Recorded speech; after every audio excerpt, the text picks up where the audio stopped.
सोन्याच्या पावलांनी महालक्ष्मी आली ओवाळीते कापुराने. भक्ता प्रसन्न झाली सोन्याच्या पावलांनी. कुंकवाने घातला सडा मुखी तांबूल विडा हाती शोभे हिरवा चुडा.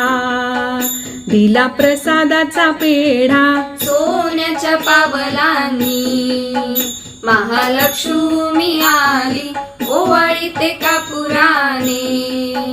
भक्ता प्रसन्न झाली सोन्याच्या पावलांनी. नेत्रांच्या लावल्या ज्वाती पंचप्राणांच्या ज्योती आरती भक्त गाती. तेथे नाविन्याच्या ज्योती सोन्याच्या पावलांनी.